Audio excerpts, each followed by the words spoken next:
In the world of divorce, I am told that January is Child-Centered Divorce Month.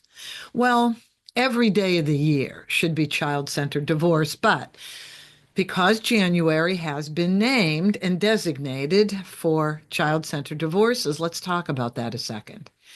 What does a child-centered divorce really mean?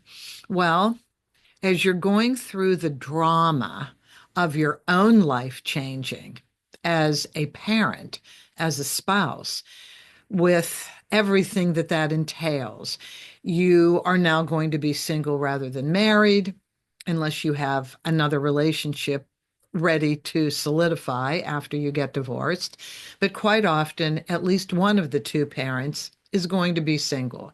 That's a big deal to go from being married, especially if it's a long-term marriage, to being single. And the other issue is two parents in the same household are much different in terms of parenting than two parents in two households. And what do I mean by that? Well, what I mean is no two parents think alike. So now that you have two households, one parent in each, and the kids go back and forth, the schedules may not be the same. The parenting styles may be very different. When the kids get up in the morning, when the kids go to bed, what the children eat, when does their homework get done? Do they get to all of their activities on time? Do they get to have play dates? And then how do you talk to your children? How do you discipline your children? And how do you deal with and comfort your children when they want to know about the divorce? Do you talk negatively about the other parent? You know, that's a law in California that you can't speak negatively about the other parent. You can't use your children as messengers because you aren't comfortable talking to the other parent. You have to get over that stuff. So, to me, being child-centered means you have to get your adult house in order. No pun, but interesting choice of words. You have to get your adult house in order, meaning you really have to work on the co-parenting relationship. You really have to work on the interpersonal relationship, that new version of it that has to be established when you're divorced and co-parenting in two separate households. You have to make it so easy on the children to live in a divorced family that is almost a Herculean effort. It really is. And my heart goes out to every single parent who still has a lot of communication issues with the other parent, that is uncomfortable talking to the other parent, where there's arguing that's going on still, where the issues that led to the divorce aren't resolved, or just the issues each parent has within themselves that needed to be dealt with, that moved the marriage in the direction of the divorce. There's a lot that goes on with the parents individually, and then in relationship with each other, that will make or break a decent co-parenting relationship. And the tone, the quality of the co-parenting relationship affects the children. So if you really want to be child-centered, work on the relationship with the other parent. Some people can't let go of the past. If there's been infidelity, if it's because one parent has engaged in a relationship with somebody else and is getting divorced for that reason, it's very difficult for some parents to accept, forgive, and be able to move forward. Some parents never get over that. Some spouses never get over that. And therefore the kids are affected. And they may know that, but they may not be able to change. I know that it's hard to believe when you're in pain as an adult, as a parent, as a spouse getting divorced, when you're in pain, it's got to be enormously difficult to be able to focus on the children. But here's one of the secrets to getting over the pain, and that is to do something for somebody else, to focus on somebody else's issues, to volunteer. Well, I'm asking you, if you're having a hard time getting over that there may have been infidelity, well, volunteer to be the best parent you can possibly be. Move all that shit aside because it's shit and it doesn't matter. Maybe you caused it, maybe you didn't. Maybe you were the best spouse known to mankind. Maybe you never saw it coming. Or maybe you saw that there were difficulties and you just didn't want to acknowledge it. Oh, we'll deal with it later. We all deal with it later, don't we? We all have those issues in our lives where we put it off to another day. We procrastinate. We don't want to face our realities. Well, if you really want to be child-centered, you must face your realities. You must face that you're human, that you're imperfect. But as long as you make it your goal to be the best person you can be, to not blame the other person. Blaming is a no-win game. The other person that you're blaming isn't hurt. Unless, well, wait a minute, unless there's parental alienation, yes, then the other person is really hurt. So the parent who's hurt, the parent who's been asked for the divorce, the parent who may have seen infidelity go on with the other spouse, that's a really hard road to hoe. Yes. And maybe you think that blaming and blaming and blaming and saying horrible things about that other person will somehow ease your pain. It won't. It's contributing to the pain because what you're doing is, or what a person does is, they just keep adding anger into their whole soul, their whole spirit. And that anger really influences your entire life. You could lose friends over that. Nobody wants to hear that. At a certain point, it's like, frickin' get over it, man. Shit happens to everybody. It does. Shit happens to everybody. But that doesn't mean you can't have a wonderful life. That doesn't mean there's something wrong with you. It just means something happened.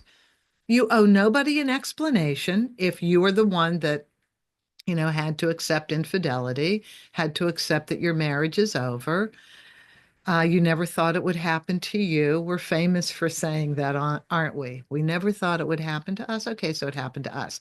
But parental alienation, all you're doing is taking a hammer and hitting your children over the head constantly. That's what parental alienation is. You're so hurting your children if you're the one engaging in parental alienation. If you're on the other end of receiving parental alienation, oh my God, how do you change that? Sometimes the children are so influenced by the angry parent that there's nothing you can say or do that will change that your kids don't want to see you. And oh man, what a heartache that is, isn't it? It's a huge heartache.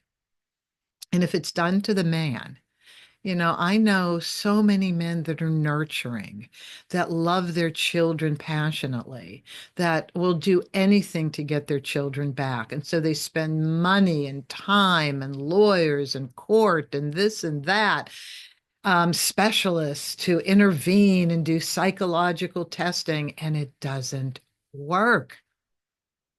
If it does work, great for you. Phone me and we'll do a podcast interview on this because I'd love to hear from a parent who's overcome parental alienation. Give us the secret. People are dying to hear that out there. But quite often, the parent on the receiving end of alienation has to wait till the kids are adults and then try and reason with the kids as adults and say, look, I tried. I wanted you in my life. I wanted to be part of your life. I just couldn't move this mountain of anger. And I don't blame your mom or your dad, whoever's doing it. It's generally the women. I don't blame the other parent. They were trying to get over things they couldn't get over. And I just thought I would wait patiently and see if we could pick up our lives once you're an adult. Maybe that's the best you can do. Be prepared to do that. Child-centered divorce. You will do anything you can to make sure your kids have a happy life, to make sure your kids know it so wasn't your fault. It just wasn't your fault. And I wanted to give you the best life possible. I did everything I could. But can I give you a good life now? Can I be the best parent now? I mean, you have to do whatever you have to do. And if it's waiting, it means waiting. Child-centered divorce. Listening to your children when they tell you what they need. Another example of child-centered is if one of you or both of you have another mate, don't bring that mate with you all the time. Spend alone time with your children when it's your co-parenting time. They need you. They need to establish a relationship with you that's just you and them. So when you're living in the house together, the kids have a relationship with both of you as a unit. But then when there are two homes, they have to adjust to individual relationships with their parents. And that's a unique situation. And for the parent too, that's a unique situation because you have no other parent to play off of in the house. And you have to look your kids in the face, when you're talking to them. When you have them with you, spend time with them. Don't be on the computer. Don't go out with your buddies and say, I'll be home in a couple hours. No, no, no. That's their time. That's what child-centered means too. But if there is a really cool relationship you have going with somebody else and they like this somebody else, great. Now you can include that other person. But I would go slowly. I would first of all develop a one-on-one relationship with each of your children. And then I would introduce the new person. And then ask your children, do you want a lot of alone time with me? How much time can we spend together with my other partner? Engage your children in conversation and they'll tell you. And just say, look, I'm not going to be mad at you. There is no wrong answer. I want to know honestly and genuinely how you want this to be. And then when they say, well, I want you and mommy back or you and daddy back together. Okay, that can't be. It can't be. We're just not good together. But I love and respect your other parent. I mean, we created you, the best thing in our lives, you. So I really, really appreciate mommy or daddy for that. Lie about it if you have to. But this is what your kids want to hear, that you don't hate the other parent. Unless the other parent is violent and horrible, but you still don't have to hate. I mean, there's no room for hate. There's just room for action. Your kids need to hear positive. Your kids need to hear hope for the future. Your kids need to hear, I'm there for you anytime you need me, even if you're with the other parent, if something happens. Not that I'm going to come in and solve problems. No, I don't mean to say that. But if there's something extraordinary going on in the home that's very hurtful, maybe there's a new person introduced into the other parent's relationship who's not good with kids at all, well, then biological parents have to talk about this. I mean, you have to protect your children at all costs, but you have to be reasonable about it. You have to be logical about it. You have to be correct about it. I mean, kids will do things and say things sometimes. They don't mean to be manipulative, but they are just because they're kids and they want what they want. So, it's going to take a minute to figure out if your kids are saying, look, this isn't a good deal in the other house. If there's any kind of physical backlash, man, you got to know about that. You really have to know about that. Extraordinary punishment, you have to know about that as a parent. But at the onset of the divorce, it's all about the kids. What can we do other than staying married to make your life the best it can be? And kindness, respect, showing love, consideration. This is what they need. They need to see it, they need to hear it, they need to feel it. And now you've got a child-centered divorce. Depending on the age of your children, though, they can participate. They can say what they need. They can participate in their own furniture for their rooms. You can engage them in that activity. You can bring them to the new place where you're going to live if you're still deciding on it. If you have a couple places, bring them. Let them see what their future is going to be so that they're not insecure. The security of the children is really important. And it's expressed in a number of different ways, like the example of bring them with you to look at the new places, bring them with you to get furniture. So now they feel empowered. They feel part of the experience instead of cowering and wondering what's going to happen next. It's so not easy. It's so hard when you have children and you're getting divorced. The easiest divorces in the world are divorces without children, but the children are the best things in your life too. So, child-centered divorce.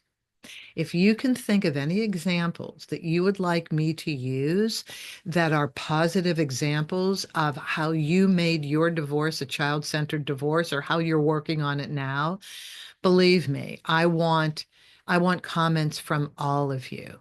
I want this to be a community where we talk together. I do my best bringing examples and topics to the table, but I love people going through the experience to be able to participate in conversations as well and share.